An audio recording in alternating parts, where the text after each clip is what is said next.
आज देश के प्रधानमंत्री नरेंद्र भाई मोदी जी के द्वारा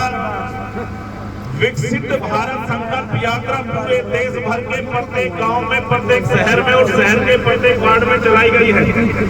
बंधुओं, जैसा कि नाम से विदित होता है कि विकसित भारत संकल्प यात्रा यानी भारत को विकसित करने के लिए हमें संकल्प लेना है। देश के प्रधानमंत्री जी को जब देश की जनता ने 2014 के अंदर भारतीय जनता पार्टी के कमल वाले निशान का बटन दबा करके इस देश के अंदर और इस प्रदेश के अंदर मजबूत पूर्ण बहुमत की सरकार बनाई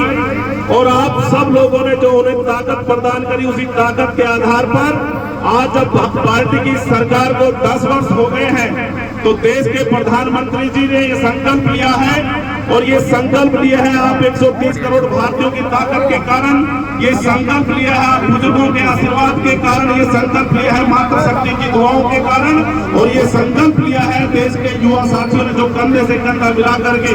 देश के नेतृत्व के साथ जो खड़े हुए हैं आप सब लोगों की ताकत के कारण। और बंधुओं, वो इस संकल्प की सिद्धि के लिए प्रत्येक गांव में इस यात्रा के माध्यम से अपने प्रतिनिधियों को भेज करके वो प्रत्येक नागरिक को ये एहसास दिलाना चाहते हैं कि जिस अमृत काल से हम गुजर रहे हैं, यानी हम आजादी के 75 वर्षों बाद भी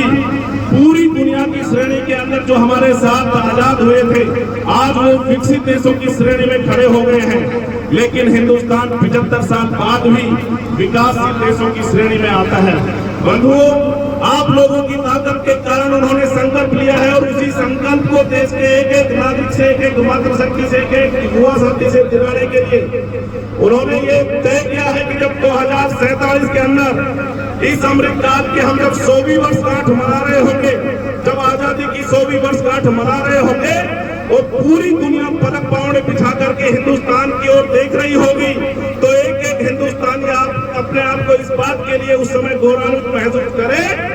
कि हम विकसित देशों के साथ खड़े हैं, हम विकसित देशों की गिनती में पूरी दुनिया में हमारी गिनती है।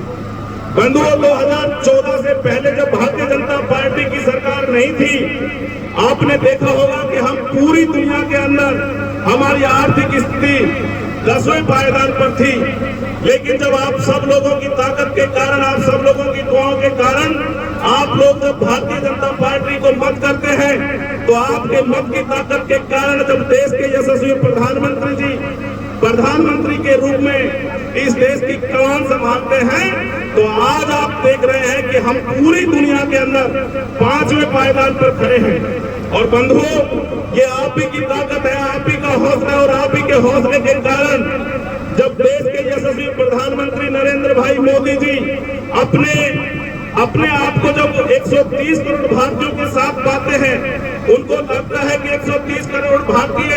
मेरी पीठ के पीछे खड़े हैं, तो आप लोगों की ताकत के कारण, आप लोगों की जो दुआएं हैं, उन्हीं के कारण देश के प्रधानमंत्री जी उन दुनिया के दादाओं के सामने, उन दुनिया के राष्ट्राध्यक्षों के सामने जो इस पूरी पृथ्वी के बहुत बड़े भूभाग पर जिन्होंने राज किया है, उन अंग्रेजों की आंखों में आंखें डाल करके आज आप लोगों की ताकत के कारण प्रधानमंत्री जी उनसे बात करते हैं और उनको बताते हैं कि इन 10 वर्षों के अंदर हमने इतनी बड़ी छलांग लगाई है कि हम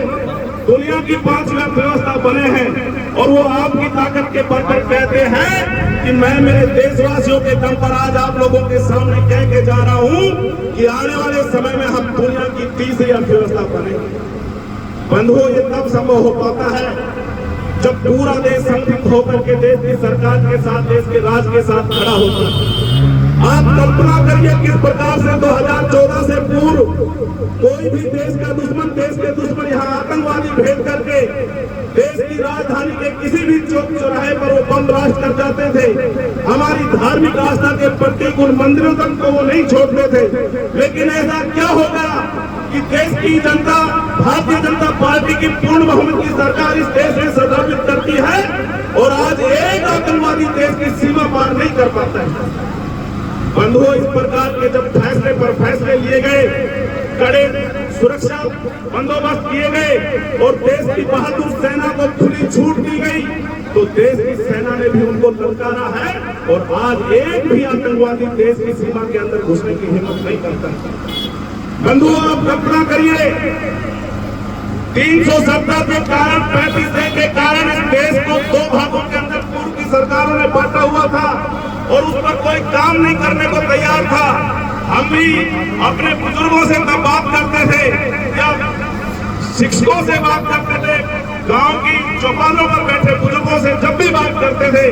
कि इस 370 को आखिर कब तक ये देश झेलेगा, ये हट पाएगी या नहीं। बंधुओं, सब लोग एक ही बात कहते थे कि इसके अंदर बड़ी बारीक पेचीदियां हैं और इसको हटाना सामान्य नहीं है, ये बड़ा मुश्किल होगा इसको हटाना। लेकिन बंधुओं, जब देश राष्ट्र के लिए सोचने लगता है, देश की जनता इस वतन के लिए बात करने लगती है और इस राष्ट्र के अंदर जब मजबूत सरकार बनाती है, तो आज आप देख रहे हैं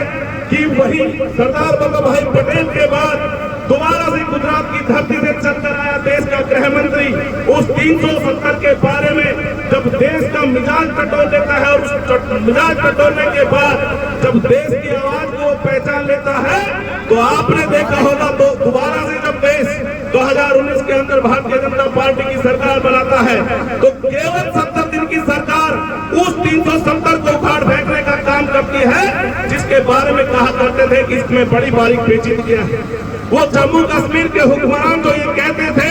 कि यदि 370 को छेड़ा गया तो इस देश के अंदर आग लग जाएगी, जम्मू कश्मीर बारूद के ढेर पर बैठा हुआ है। लेकिन बंधुओं, जब हौसलों से चलने वाली सरकारें होती हैं, 130 करोड़ भारतीय एक साथ इस राष्ट्र के लिए, इस देश के लिए, इस वतन के लिए कदम बढ़ाते हैं, तो इस प्रकार के हौसले पैदा होते हैं, उनकी आंखों में आंखें डाल करके और